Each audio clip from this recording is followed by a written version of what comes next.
His name is Lakhdar Boumediene. He may be best known for the Supreme Court case Boumediene versus Bush, in which the Supreme Court ruled that detainees have the right to challenge the reason that they are being detained. A Republican-appointed judge ordered him released last November, saying there was not enough credible evidence to hold him, and he's now a free man, and his story is quite troubling. After what he describes as a 7.5-year-long nightmare, Lakhdar Boumediene is now a free man. In 2001, he, his wife, and 2 daughters lived in Sarajevo, Bosnia. He worked for a charity helping orphans and others in need.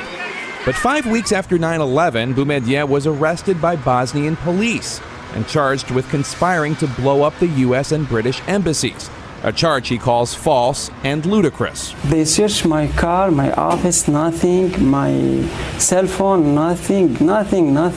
Never, I think about this stuff. The Bosnia courts were about to free Boumediene when in January 2002, the U.S. military shackled him and flew him to Guantanamo Bay. He thought the U.S. would clear him. Maybe 1 week, 2 weeks, they know I am innocent, I come back to my home. But in Guantanamo, Boumediene says he was kept awake for 16 days straight and repeatedly physically abused. Do you think that you were tortured? I don't think. I'm sure. You think this is not torture? What's this?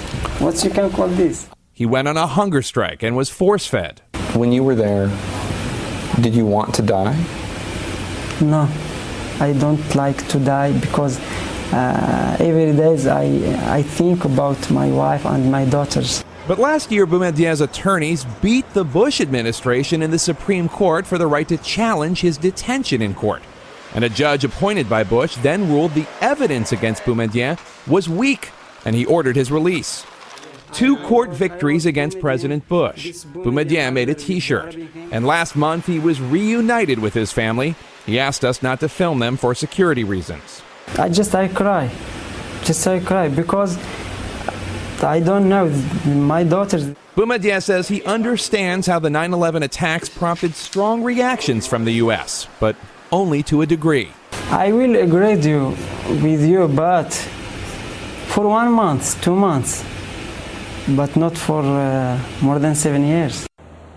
Boumediene says he holds no ill will towards the American people except for President Bush, Vice President Cheney, and 3 other Bush administration officials.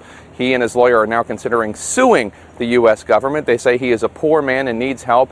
As for those charges against the U.S. military that he alleged that he was tortured, the U.S. military says they take all such claims seriously, and it is not policy of the U.S. government to torture detainees.